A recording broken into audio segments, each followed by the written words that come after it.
Bismillahirrahmanirrahim. Assalamualaikum warahmatullahi wabarakatuh. Assalamualaikum warahmatullahi wabarakatuh. Assalamualaikum warahmatullahi wabarakatuh. Bismillahirrahmanirrahim. Alhamdulillahirabbil alamin wassalatu wassalamu ala asyrofil anbiya'i wal mursalin sayyidina Muhammad wa ala alihi wa sahbihi ajma'in. Qala Allahu ta'ala fil Qur'anil Karim, a'udzu billahi minasyaitonir rajim. Wa ma kana al-mu'minuna liyanfiru kaffatan falawla nafara min kulli firqatin minhum ta'ifatun liyatafaqahu fid-din wa liyunziru qawmahum idza raja'u ilayhim la'allahum yahdharun. Qala Rasulullah sallallahu alaihi wasallam, "Man yuridillahu bihi khairan yufaqihuhu fid-din." Subhanaka la 'ilma lana illa ma 'allamtana innaka antal 'alimul hakim. Allahumma inna nas'aluka ma 'allamtana wa na'udzu bika an nasina wa nutbu ilaina innaka antal 'alimul hakim. Allahumma amin. Bapak para amir masjid, para hadirin hadirat alhamdulillah, pada malam hari ini kita bisa kembali memuajahkan dalam kegiatan muzakarah silaturahim, kita i'tikaf di tempat ini. Silakan adik-adik yang baru datang yang belum berniat i'tikaf berniat supaya duduk kita kena ibadah. Nawaitul i'tikaf sunnatan lillahi ta'ala. Semoga langkah kita tempat ini, duduk silaturahim kita, muzakarah kita, semuanya tercatat sebagai amal ibadah kita di sisi Allah Subhanahu wa taala. Amin ya rabbal alamin. Sallallahu alaihi wasallam ala baginda Rasulullah sallallahu alaihi wasallam. Allahumma shalli ala sayyidina Muhammad wa ala ali sayyidina Muhammad. Pada keluarga beliau, para sahabat beliau, para tabi'in wa tabi'in tabi'in wa man tabi'ahum bi ihsanin ila yaumil. Pada malam hari ini kita lanjutkan materi muzakarah kita, pasal tentang syarat-syarat sah bacaan Fatihah dalam sholat. Untuk kita maklum bahwa suratul Fatihah ini disebut dengan as-sab'ul masani fil Quran. Ya. 7 ayat yang turun 2 kali dalam Al-Quran. Yang pertama turun sebagai wahyu, yang kedua turun sebagai bacaan perintah sholat. Ya. Bacaan dalam sholat. Dalam suratul Fatihah ini ada 22 huruf hijaiyah yang terpatik di sana. Ya.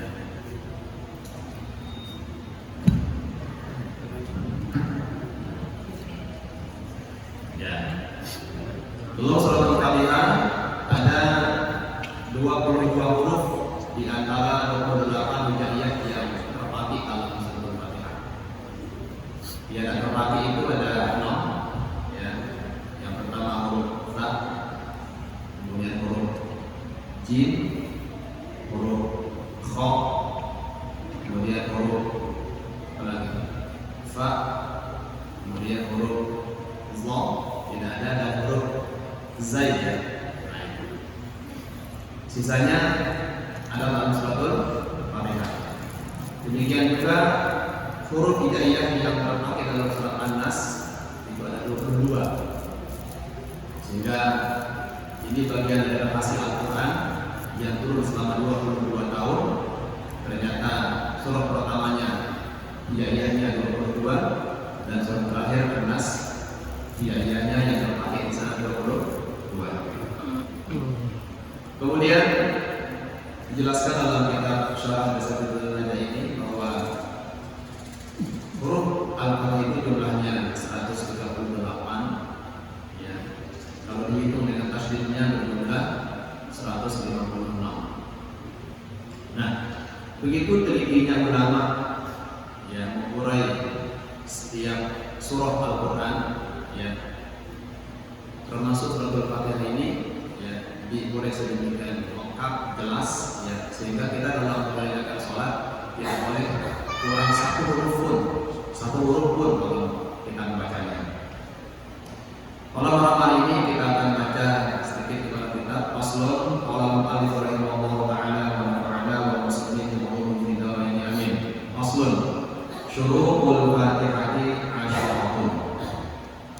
Syarat sah bacaan Fatihah dalam sholat itu ada 10. Yang pertama at-tartib, harus tertib ya. Dari basmalah, alhamdulillahirrahmanirrahim, ar-rahmanirrahim, dan seterusnya sampai wal-qalib. Nah, boleh ditukar-tukar posisinya. Misalnya ar-rahmanirrahim, terus alhamdulillah, tidak boleh. Kalau itu terjadi ya, maka jelas kita berdosa dan sholat kita tidak sah. Yang kedua adalah al-muwalat, berturut-turut, tidak boleh jauh jeda antara ayat yang satu dengan ayat yang berikutnya. Ya, jedanya adalah ukuran subhanallah, ukuran tumanina. Bismillahirrahmanirrahim, alhamdulillahirabbil alamin, ar-rahman seterusnya. Wa mura'atu hurufiha. Yang ketiga syaratnya adalah harus memperhatikan hak-hak huruf, makharijul huruf, dan tentu sifat-sifat dari hurufnya. Kita terkadang tidak sadar kalau ada bacaan-bacaan yang dianggap merusak bacaan Fatihah.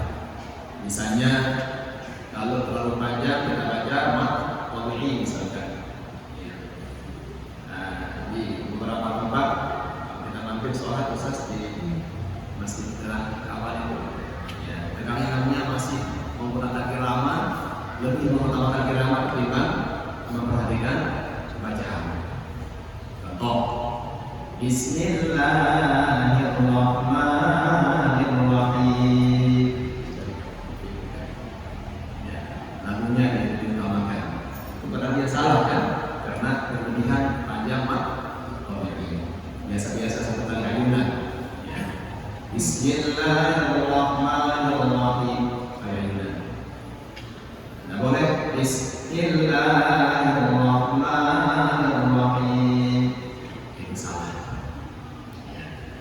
Tentu imam di sini sudah terbiasa. Karena ini momennya kita sedang membaca surat Al-Fatihah, jadi afwan Ustaz. Kita baca sedikit ayatnya ini. Alhamdulillahirabbil alamin. Tidak boleh Alhamdulillahirabbil alamin. Itu membuat suara kita sah. Ya, karena kelebihan kita mengambil mat. Ya. Berlebihan mengambil mat dari menambah huruf. Ya. Itu harus menghormati hurufnya. Harus memperhatikan huruf-hurufnya. Misalnya ha, tidak boleh ha, alhamdulillah, ya, tidak boleh. Kemudian wa mura'atu tasydidatiha, memperhatikan tasydid-tasydidnya. Kalau bahasa asasnya sepenuhnya diperhatikan. Ya. Tidak boleh ar-rahmanirrahim, harus ada tekanan sedikit. Iyyaka na'budu wa iyyaka nasta'in, ada tekanan sedikit. Tidak boleh iyyaka na'budu wa iyyaka nasta'in, karena maknanya sangat jauh. Kalau mengatakan iyyaka na'budu wa iyyaka nasta'in, hanya kepadamu kami menyembah dan hanya kepadamu kami mohon pertolongan. Kalau iyyaka na'budu wa iyyaka nasta'in, kepada sinar matahari kami menyembah dan kepada sinar matahari kami mohon pertolongan. Itu dari kafir. Ya. Waladhalin misalnya, ya. Waladhalin wallah. Jadi merubah huruf itu merubah makna. Oleh karena itu, karena Fatihah merupakan salah satu dari 4 bacaan yang wajib dalam sholat, maka wajib kita pelajari sampai kita mampu menurut kemampuan yang kita punya. Karena meskipun kita belajar beberapa kali, tidak ada kemampuan yang sampai di sana, tetap kita wajib belajar. Ya. Selama kita dalam proses belajar, meskipun ada kesalahan, itu sholat kita sah. Yang bermasalah adalah bacaan kita sudah salah, terus tidak mau belajar. Selanjutnya wa alla yasqata saqatan tawilatan wala qasiratan yafsul biha qat'al qira'ati. Tidak boleh diam panjang atau diam sebentar jika maksudnya memutuskan bacaan. Misalnya dia sampai siratal ladzina an'amta 'alaihim sampai sana. Sampai sini dia hanya. Nah, sampai sini saya baca, saya teruskan. Itu ada niat untuk memutuskan sampai di sana. Nah, itu sholatnya jadi batal. Jadi tidak boleh kita panjang atau menjelaskannya terlalu panjang, atau dia pendek tapi pendek untuk memutuskan. Nah, jadi jadanya ukuran subhanallah. Tumanina. Alhamdulillahirabbil alamin. Ar-Rahmanir Rahim. Maliki yaumiddin. Itu jadanya ukuran subhanallah, subhanallah, subhanallah, subhanallah. Dan yang paling bagus teknik kita baca adalah terputus-putus setiap ayat. Karena setiap kali orang yang sholat membaca surat Al-Fatihah dengan cara terputus-putus, maka Allah langsung menjawab bacaannya. Ya, jadi kita baca Alhamdulillahirabbil alamin hamadani 'abdi. Hambaku sedang memujiku. Jadi itu yang bilang iyyaka na'budu wa iyyaka nasta'in. Ya, hambaku memohon pertolongan kepadaku, aku akan kasih dia apapun yang dia inginkan. Itu firman Allah, jawaban Allah setiap bacaan. Jadi selanjutnya wa qira'atu kulli ayatiha, dan wajib kita baca semua ayatnya. Ya. Baca itu ayatnya berapa? Ada 7. Bismillahirrahmanirrahim. Alhamdulillahirabbil alamin. Ar-Rahmanir Rahim. Maliki yaumiddin. Iyyaka na'budu wa iyyaka nasta'in. Ihdinas siratal mustaqim. Siratal ladzina an'amta 'alaihim ghairil maghdubi 'alaihim waladdallin. Amin bukan ayat Fatihah. Maka kalau kita baca Al-Fatihah, tidak boleh kita sambung nafas dhalin dengan amin, boleh. Harus terputus. Karena amin bukan ayat Al-Quran. Ya. Waladdallin. Amin. Tapi kita sering waladdallin amin. Itu bacaan yang kurang benar. Ya. Ya, salah begitu karena kita menyambung ya ayat dengan doa. Apa makna amin? Istajib. Terimalah permohonan kami. Nah, kalau kita baca Fatihah dalam sholat tidak menjiharkan basmalah, maka nanti harus dibagi dua ayat terakhir. Siratal ladzina an'amta 'alaihim ayat ke-7 ghairil maghdubi 'alaihim waladdallin. Kalau kita baca dengan Fatihahnya, maka nanti ayat terakhir kita baca satu kali nafas kalau kita mampu. Karena kita pendek yang dipaksakan mudah dilakukan. Nah, jadi harus kita baca semua ayatnya. Adapun Imam Abu Hanifah, ya, beliau berpendapat tidak mesti kita baca semua ayat Fatihah dalam sholat. Ya. Beliau berpedoman dengan firman Allah yang mengatakan faqra'u ma tayassara minal Qur'an. Ya, seperti yang kita saksikan di TV tarawih 7 menit itu dibagi basmalah dengan ayat terakhir dibaca, basmalah dengan ayat terakhir. Bismillahirrahmanirrahim. Nah, jadi cepat sekali. Jadi Imam Abu Hanifah tidak mempersyaratkan harus dibaca semua. Ya, boleh dibaca sebagian. Kalau kita Imam Syafi'i harus baca semuanya dari basmalah sampai waladdallin. Tapi kalau Imam Abu Hanifah wajib kita baca bacaan ruku, bacaan sujud wajib kita baca. Kalau imam kita sunnah, kalaupun kita tidak baca sah yang tadi kita tumanina.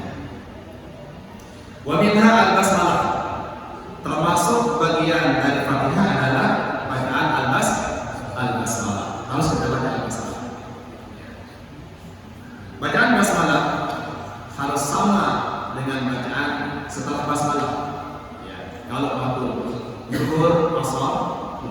taksir semuanya dari basmalah sampai seterusnya.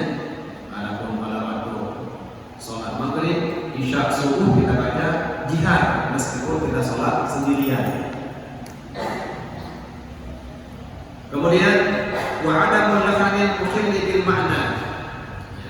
Tidak boleh membaca dengan bacaan yang mengubah makna. Kayak tadi kita sampaikan itu. Ya alhamdulillah, ya nasta'in. Atau ihdinas siratal mustaqim. Alhamdulillah, alhamdulillah. Tidak boleh. Karena itu mengubah makna. Alhamdulillah rabbil alamin. Allah hancur. Dari itu kita bilang mau berhajat apa?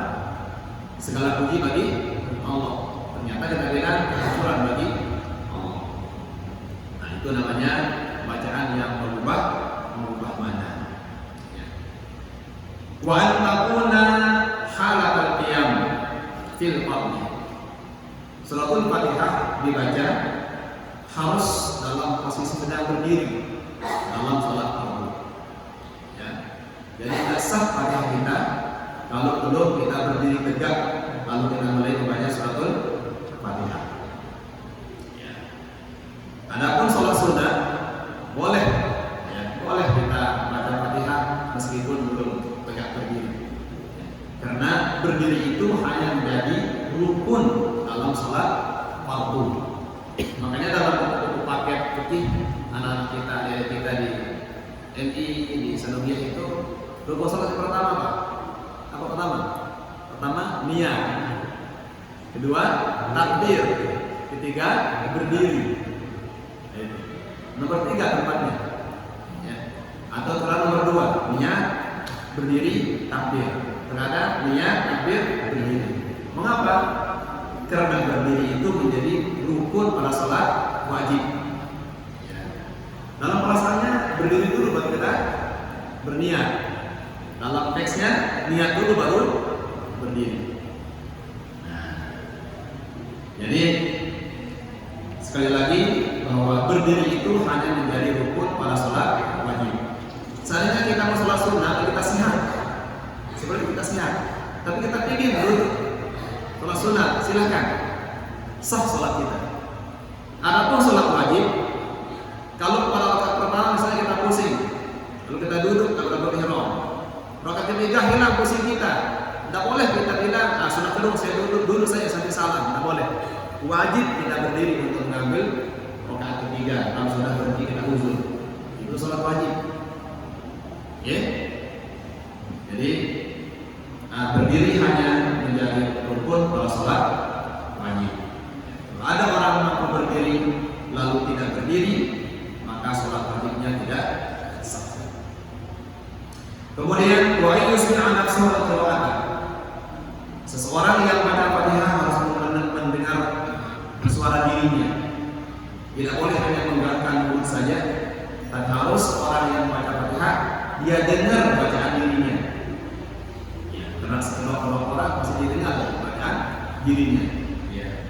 Tidak boleh kita hanya menggerakkan mulut tanpa suara, apalagi tidak bersuara. Ya. Jadi tidak boleh tidak bersuara. Tapi suara yang kita keluarkan tidak sampai mengganggu teman di sebelah kita. Kalau ada orang terganggu dengan bacaan kita, maka terambil sebagian pahala kita pada orang yang terganggu. Terambil, karena kita menzalimi orang, mengganggu orang. Nah, makanya harus betul-betul cermat kita mengukur suara kita dalam sholat, jangan sampai mengganggu orang lain. Kemudian wa alla yatakhallalaha zikrun ajanatiyun. Tidak boleh diselang-selangi ayat Fatihah dengan zikir-zikir yang bukan Fatihah. Misalnya amin. Kita sedang baca Fatihah, ya. Ar-Rahmanir Rahim. Amin kita bilang. Maka harus kita ulang dari awal Fatihah kita. Atau misalnya kita sedang baca Fatihah terus kita menguap. Bilang alhamdulillah. Batal Fatihah kita harus ulang dari awal. Atau misalnya kita ucap jawab salam, ya, Malik yaumiddin, waalaikumsalam. Batal Fatihah kita harus ulang dari awal. Atau misalnya sebagian kita dengar kalau imamnya sedang membaca surat Al-A'la, suhufi Ibrahim wa Musa, makmum bilang alaihi salam. Kalau sedang baca Fatihah terus mengatakan alaihi salam, batal Fatihahnya, harus ulang dari awal. Jadi Fatihah tidak boleh diselangi oleh zikir-zikir yang bukan Fatihah. Meskipun ada orang ucapan salam atau ada orang tidak boleh kita. Itu pada bacaan suratul Fatihah. Kecuali kalau kita lupa, misalnya kita lupa tiba-tiba waktu mau alhamdulillah itu lupa itu tidak membuat status itu ada dari kalau sengaja itu yang membatalkan bacaan suratul Fatihah. Jika Fatihahnya rusak, batal, otomatis sholatnya juga batal. Oke? Nah, sampai di sini mungkin ada pertanyaan, silakan. Yang tadi mengenai yang berdiri sholat itu. Tadi katanya berdiri itu hanya rukun sholat untuk yang fardu, bukan untuk yang sunnah. Sedangkan mau kita sholat fardu, sholat sunnah juga sama-sama sholat gitu. Sedangkan di dalam Fathul Qorib itu kan sudah jelas yang bilang as-sholatu aqwalun af'alun mutatahatun. Salah satu af'al dari sholat itu kan ini yang berdiri tegak ini. Maka kalau dia tidak ada berdiri, ya tidak dikatakan sholat menurut pemahaman tiang. Apakah layak dikatakan sah sholat sunnahnya kalau dia tidak dirukunkan? Jadi orang, lagi ini bagus pertanyaannya. Jadi berdiri hanya menjadi syarat sah sholat wajib. Kalau sholat sunnah, meskipun kita sehat, tapi kita ingin duduk itu sah sholatnya. Tapi aktornya berdiri. Sedangkan sholat wajib, selama dia mampu berdiri, wajib dia berdiri. Kalau tidak mampu, misalnya pusing, ambil jatuh, maka boleh dia duduk baru biasa sholatnya. Jika hilang pusingnya pada rakaat keempat atau misalnya rakaat ketiga, tidak boleh dia bilang, sudah dong saya duduk ini enak rasanya, tidak saya bangkit, batal sholatnya. Mengapa jadi tidak mengurangi esensi dari sholat itu, pada sholat sunnah, pada sholat sunnah. Sama dengan puasa sih. Puasa wajib itu wajib niatnya waktu malam. Kalau puasa sunnah boleh berniat pagi, yang penting sebelum zuhur dan belum makan apa-apa. Ya, Rasulullah sering seperti itu. Pulang dari masjid, nanya karena kita makan hari ini tidak ada, saya puasa. Yang penting belum makan apa-apa. Itu sama seperti itu berdirinya. Bahkan dalam syarah kitab ini dijelaskan, ya, ada pendapat ulama yang bisa kita pakai. Ya. Beliau mengatakan sah sholat sunat meskipun tanpa rukuk. Itu pendapat beliau. Tapi tidak bisa kita pakai. Ya. Tapi seandainya ada orang kita lihat, ini dengan sejak sunat ya, orang serius dengan rukuk, mungkin itu dipakai. Mungkin itu dipakai. Ya, bahwa dia menggunakan sah sholat sunat tanpa rukuk. Jadi banyak tempatnya berbeda yang wajib dari sunat tanpa sholat. Sholat sunat boleh kita kerjakan di atas kendaraan. Meskipun kita ke timur misalnya, kita turun duha itu. Kalau kita turun duha, kita terlambat, boleh duha di atas motor. Meskipun jalan kita tidak sampai 2 marhalah. Kalau sholat sunnah, jadi menganggap gitu di motor boleh. Kalau sholat sunnah, itu banyak sekali perbedaannya. Sedangkan sholat wajib kita berdiri, jadi wajib menghadap kiblat. Itu kalau sholat wajib. Terus ya. Jadi sekali lagi kita stresi sedikit bahwa berdiri itu hanya menjadi rukun pada sholat wajib. Kalau ada orang sholat sunnah tidak berdiri, Oke. Utamanya berdiri. Ya, utama berdiri. Jadi yang tidak saja yang tidak salah sunnah. Yang tidak salah sunnah. Oke, bagus. Ada lagi?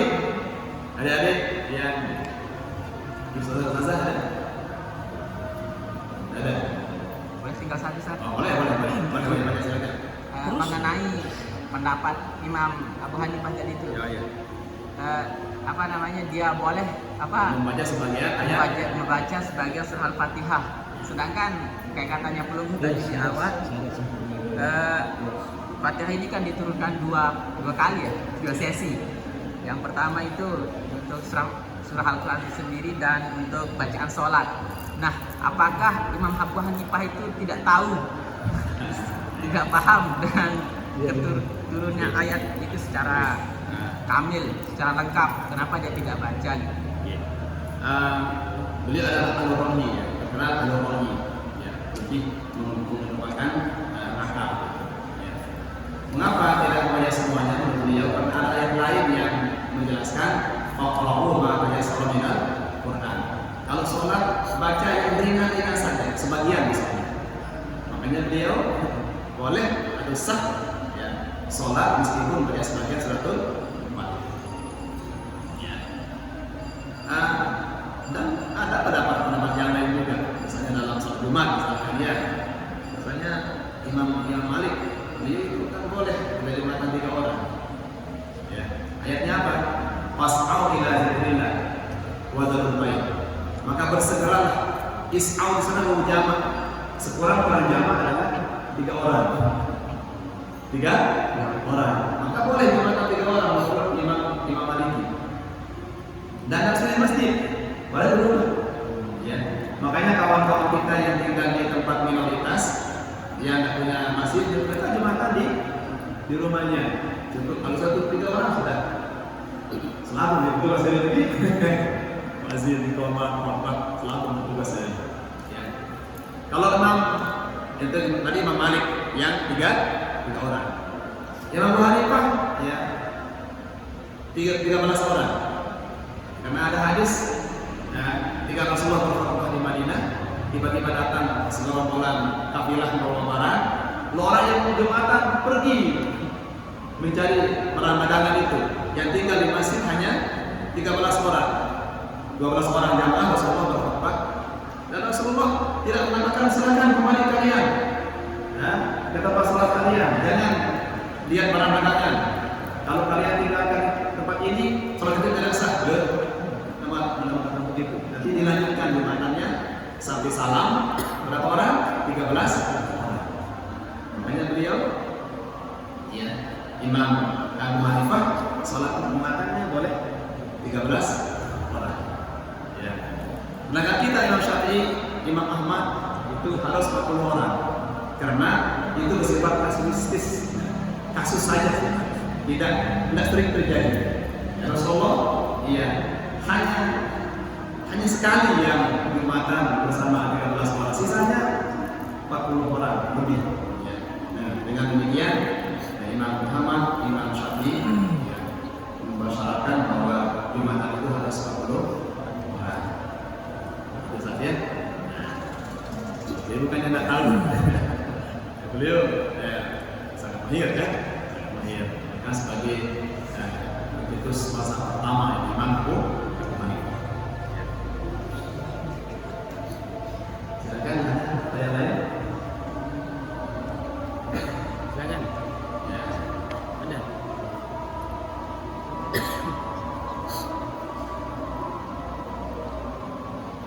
Ada ya?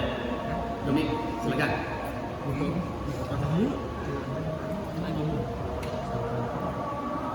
Ustaz, kalau Imam Abu Hanifah pakai faqra'u ma tayassara minal Qur'an tadi kan, tapi yang keturunan surat ini diturunkan kan sudah jelas sekali kayak kata pelunggu tadi itu sebagai bacaan sholat, kan otomatis di luar dari bacaan surah Fatihah ya. disuruh untuk faqra'u ma tayassara minal Qur'an. Beliau Tapi kenapa surah Al-Fatihah yang ditayasirkan? Beliau menggunakan standar minimal sah, ya. Seandainya beliau dalam keseharian selalu membaca Fatihah lengkap. Jadi standar sahnya meskipun dibaca sebagian saja jadi sah. Jadi pendapat para ulama ini banyak yang berbeda, tapi dalam pelaksanaannya kembali ke yang afdal saja. Contoh, pada akad nikah, ya, Imam Maliki sah akad nikah tanpa saksi. Ya, beliau, tapi dalam praktiknya beliau selalu menghadirkan saksi. Ya. Imam Abu Hanifah sah nikah tanpa wali, tapi beliau dalam praktiknya selalu ada wali. Imam Abu Dawud Az-Zahiri sah nikah tanpa wali tanpa saksi, ya. Tapi selalu beliau menghadirkan wali dan saksi. Kapan dia sah? Nah, itu kan, kapan dia dipakai? Kapan dia dimati itu? Kalau tidak ada orang, ada tsunami terjadi. Lalu dengan mati selaku. Orang dua yeru. Nyemang main tumben nanti mereka. Timbang dia berbuat salah. Bismillah. Ya, Bismillah. Apa dia bilang? Saya nikahkan diri saya dengan Anda, dengan Mas Kawin, sudah sah. Situasinya yang membuat sah. Nah, kalau kita Imam Syafi'i harus, ya, bahkan harus mencari orang sejauh musafir untuk mencari wali dari saksi. Jadi meskipun begitu modernnya, para ulama itu tetap membawa standar yang standar abdol, yaitu ada wali, ada saksi. Itu standar saja. Sama dengan zakat. Imam Syafi'i, ya, zakat fitrah itu kan 2,5 kilogram. Imam Abu Hanifah enggak, harus dihitung dengan kantongnya sekalian. Ya, 3 kilo zakatnya. Ya, dihitung dengan sayurnya. Sayur yang paling enak, yang paling lengkap, ada susunya, ada buahnya, dihitung semuanya. Ya, hanya zakatnya 3 kilo. Sama dengan najis anjing babi juga. Ya. Kalau Imam kita Imam Syafi'i, anjing babi itu najis mughalazah namanya. Kalau Imam Malik enggak, bukan najis, ya, suci dia. Imam Malik, tapi ta'abbud namanya. Istilahnya yang berbeda. Di kita Syafi'i namanya mughalazah, beliau ta'abbud. Ta'abbud artinya harus dibersihkan dengan air campur tanah. Karena itu untuk bisa kita dekat kepada Allah. Sama maknanya, namanya berbeda, tapi pelaksanaannya sama. Kalau di kita hanya sebutan lazat namanya, ya, harus kita bersihkan dengan air campur tanah. Lalu di mana kita menggunakan air campur tanah? Boleh dosa pertama, boleh kedua, boleh terakhir. Tapi abdolnya yang pertama. Boleh kita pakai campur tanah di akhir, boleh. Ya, boleh. Itu di tengah. Yang kedua, kita boleh. Nah, jadi akhirnya pada yang pertama. Hanya berbeda kenapa saya langsungnya sama. Oke. Nah, apalagi Ustaz? Terus pertanyaannya. Nah.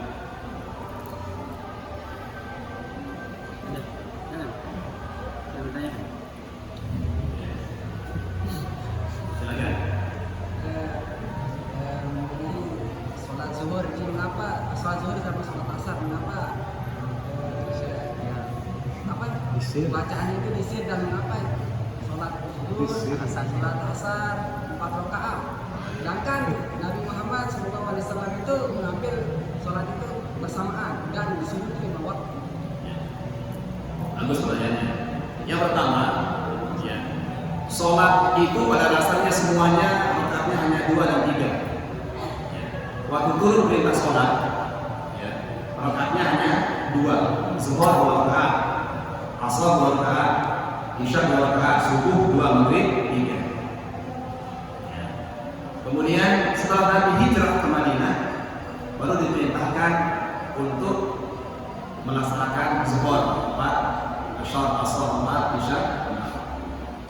Nah, sholat yang luar itu namanya azimah namanya. Azimah artinya ketentuan awal. Makanya orang yang sedang musafir, kalau perjalanannya lebih dari 2 marhalah, maka kembali pada azimah namanya, kembali pada hukum asal. Tapi dalam ilmu fikih akrab namanya qasar namanya. Nama lainnya adalah azimah. Azimah artinya kembali ke bentuk asal. Nah, maka kalau kita mau melaksanakan sholat qasar, artinya kita kembalikan kepada situasi awal. Mengapa dia 2 rakaat? Karena waktu itu masih terasa jadi beban bagi umat Islam, masih belum kuat imannya.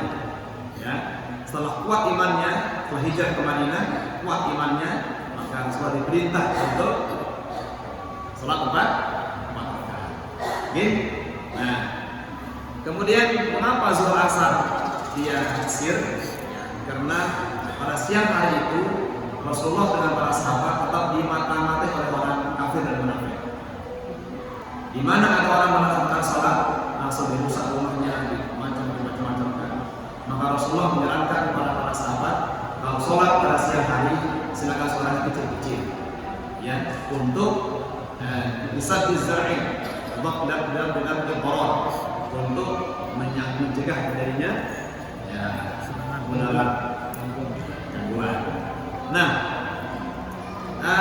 rupanya Rasulullah SAW karena itu tidak ada perintah untuk mengubahnya jadi jihad, maka beliau teruskan sampai dengan hari ini. Ya, sampai hari ini kita sholat zuhur dan asar setelah jihad.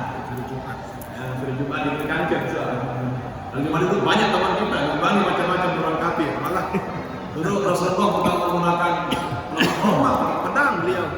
Ya, alhamdulillah hebat. Nah, sedangkan subuh itu kita mulai jihad dan orang kafir belum bangun. Ya, belum bangun di subuh itu. Ya, isya sudah tidur mereka. Saking capeknya dari pagi sampai sore mengikuti orang Islam. Begitu maghrib sudah ngantuk dia. Maghrib sudah ya. Isya sudah jadi maghrib sudah mulai ngantuk. Saking capeknya bisa sudah ketiduran, subuh belum bangun. Maka umat Islam berluasa untuk melaksanakan ibadahnya dengan cara jihad. Bahkan makruh kita sholat subuh, isya, maghrib meskipun sendirian dengan cara sir, makruh. Harus kita bersuara, ya. Bagi laki-laki. Adapun perempuan, kalau ada laki-laki di sana, ya sir caranya. Kalau ada laki-laki di sana, kalau di sana ada anaknya, silakan dia. Jadi jihad tidak sejihad suara laki. Ustaz, dari alasan tadi itu kan sekarang sudah tidak ada lagi peneroran seperti itu dari pada saat zaman Nabi. Kenapa enggak? Itu kan kebijakan Nabi itu untuk mesirkan sholat itu, Ustaz. Kenapa enggak Nabi bijaksana lagi untuk jahar? Wa ma yaqulu al-hawa in huwa wahyun bismillah. Habis wahyu tidak ada perintah apa-apa lagi. Oke? Lanjutkan aja. Kan lanjutkan saja. Jawabannya masuk waktu wahyu sudah.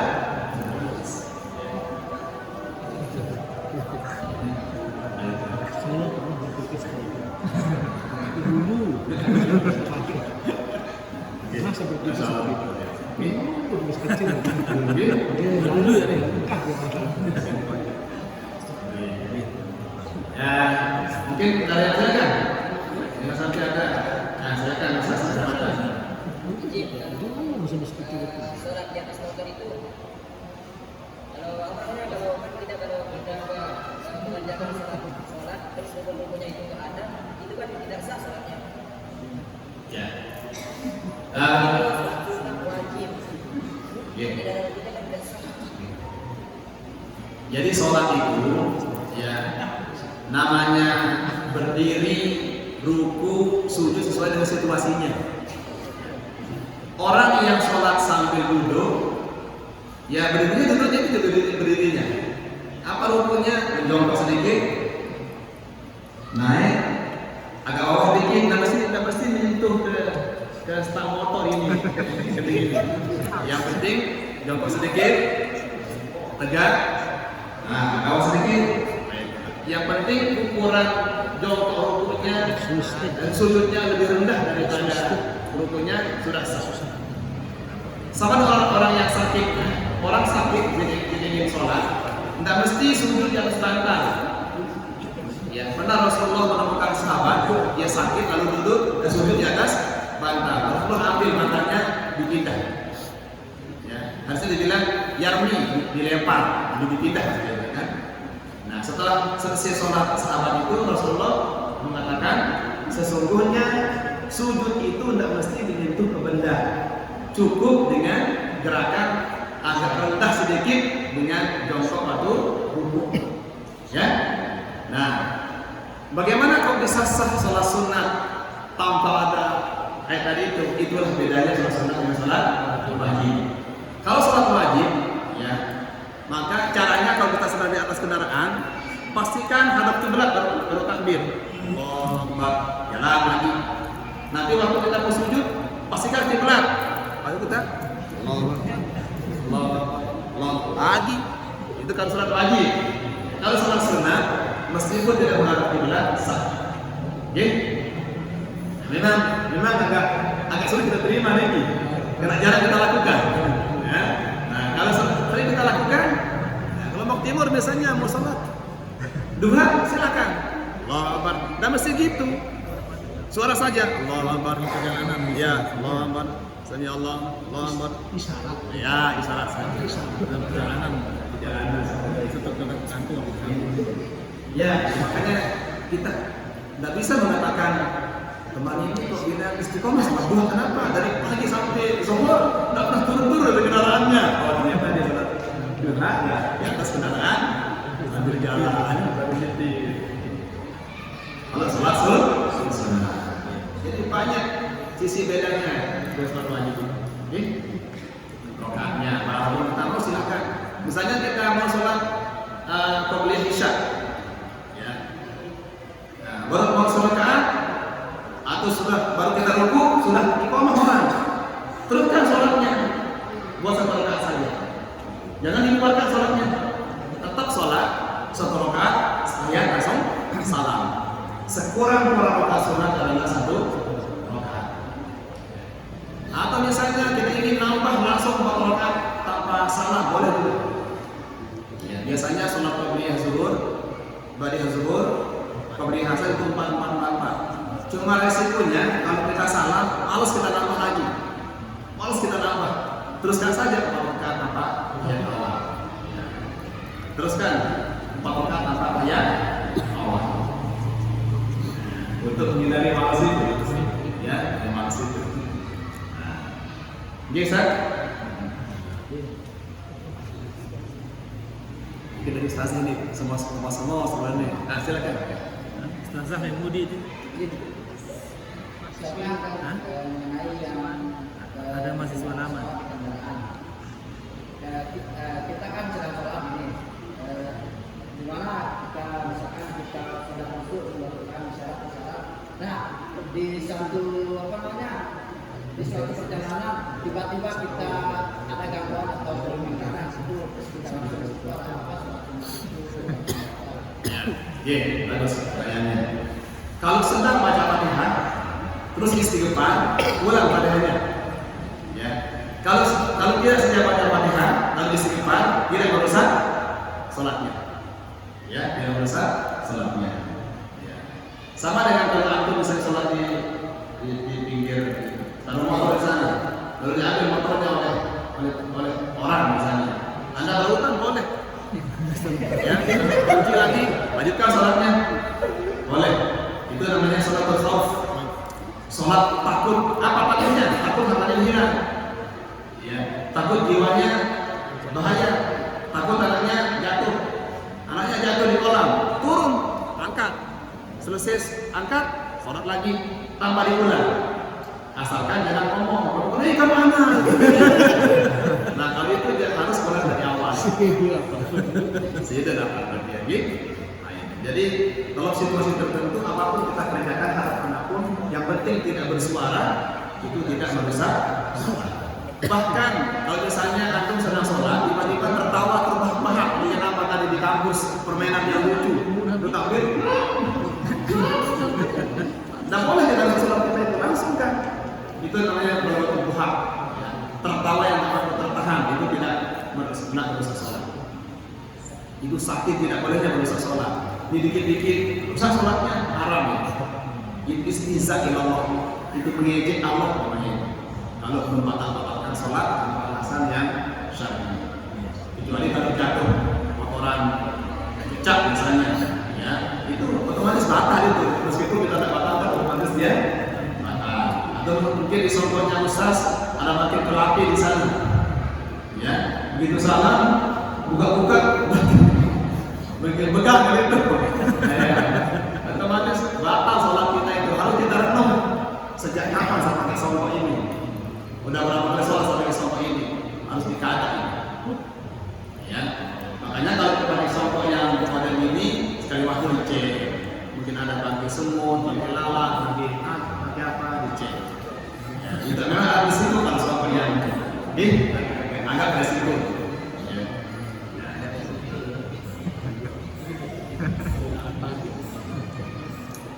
Tapi lagi, nah ini ada sedikit. Misalnya kita sholat di beberapa tempat, ya di beberapa tempat misalnya kita yakin kiblatnya ini, ternyata setelah dikeker oleh pemerintah, ternyata kiblatnya jauh sekali misalnya, ya maka cukup kita ulang sholat yang hari itu saja, yang sore itu saja misalnya. Baru selesai memang datang petugas, ini kiblatnya salah Pak, itu kiblatnya. Ya cukup kita ya mengkadat yang hari itu saja. Mengapa? Karena sholat yang sudah lewat itu terkadang otomatis dengan sholat yang kedua. Terkadang nanti dia. Ya. Sholat pertama caranya, sholat kedua caranya ketiga terus. Otomatis jadi sholat kadat namanya. Ya. Kenapa kita kadat? Karena di mana waktunya misalnya waktu zuhur misalnya jam 12:05, ternyata dia sebenarnya jam 12:30 misalnya.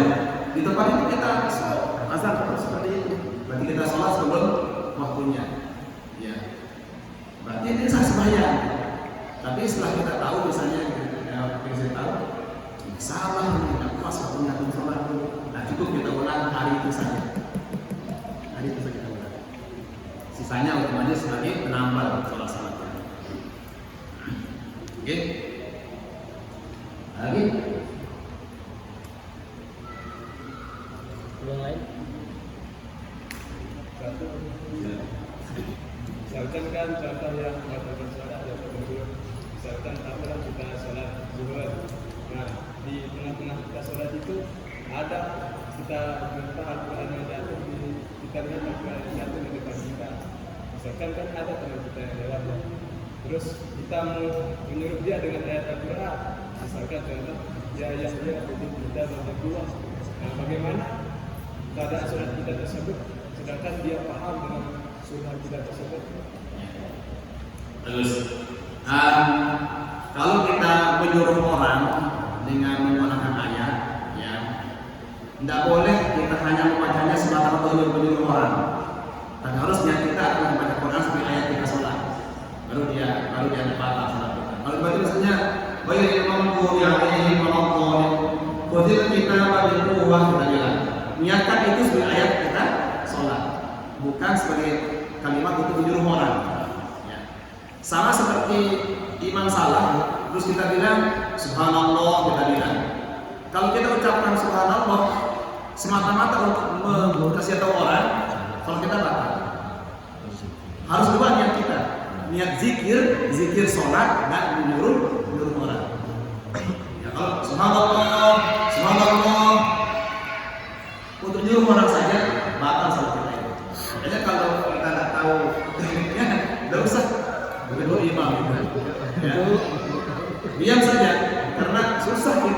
mengaturnya seperti itu susah. Sama dengan menepuk, ya, gitu kan? Itu menegur ini si makmum perempuan, menegur imamnya. Ya. Kalau niat Anda hanya untuk kasih tahu orang saja, batal. Niatnya harus gantian dari tasbih. Tasbih untuk ibadah, ibadahnya memang seperti itu, gantian tasbih. Kemudian, jadi niat kita adalah untuk ibadah dan untuk kasih tahu kesalahan si imam. Nah, jadi kaitan itu kalau niatnya semata-mata untuk nyuruh orang mengambil ayat, sholatnya batal. Tapi kalau niatnya betul itu dibaca surah Fatihah, diniatkan sebagai ayatnya sekaligus untuk orang, itu tidak apa-apa. Ya, kalau yang disuruh itu paham, menghafal Quran misalnya, ya kalau nggak paham ya sama saja dengan ayat-ayat yang lain pendengarannya kan. Nah, jadi menyelamatkan hafalan Quran kalau kita sedang sholat tidak wajib. Nanti setelah kita selesai sholat baru kita selamatkan hafalan Al-Quran. Selamatkan hafalan Al-Quran harus berwudu. Misalnya kita sedang duduk, kita belum mandi, cukup kita wudu saja caranya, terus kita ambil. Itu adalah wudu tasbihul hadas. Wudu untuk mengurangi hadas. Belum suci secara utuh, yang suci hanya yang terbasuh oleh wudu saja itu. Boleh kita ambil hafalan Al-Quran. Ya, itu namanya wudu tasbihul hadas. Wudu untuk meringankan hadas. Oke? Nah, nggak nyambung. Yang lain? Nggak ada? Bapak Ibu sekalian, mungkin ini saja yang kita diskusikan pada malam hari ini. Kurang lebihnya, mohon maaf mungkin ada jawaban yang kurang memuaskan. Nanti kita diskusikan lagi pada kesempatan yang lain. Demikian, mohon maaf kepada Wassalamualaikum warahmatullahi wabarakatuh. Bismillahirrahmanirrahim. Alhamdulillahirabbil alamin wassalatu wassalamu ala asyrofil anbiya'i wal mursalin sayyidina Muhammadin wa ala alihi wa sahbihi ajma'in. Allahumma ij'al lana hadha al-amra wa al-qurba wa tafarraqana ma'a hadha tafarruqan mubarakan ma'suma. Wa sallallahu nafsi wa yaqulu bi khayri qayyum min hadhihi al-umur wa la hawla wa la quwwata illa billah. La hawla wa la quwwata illa billahil aliyyil azim.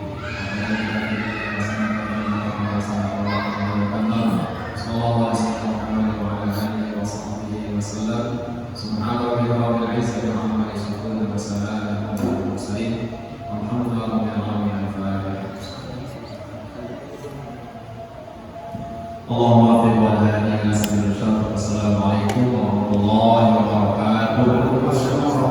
Jemaah sekalian yang dirahmati Allah Subhanahu wa taala, kembali materi tadi adalah perbandingan mazhab ya. Tapi bukan untuk diamalkan semua ya. Itu catatannya.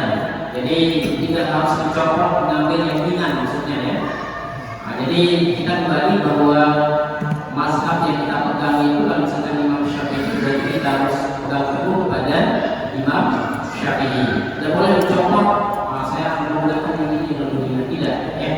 Itu kalau kita belajar perbandingan mazhab tadi. Jadi ini sebagai pengetahuan yang kita semua, sehingga kalau ada orang yang mengerjakan sebagaimana yang dijelaskan tadi, berarti dia menggunakan imam yang lain ya. Jadi seperti itu. Kalau misalnya ada yang sholat Jumat menggunakan 3 orang, tidak menggunakan Imam Malik. Kalau menggunakan 13 orang, berarti Abu Hanifah.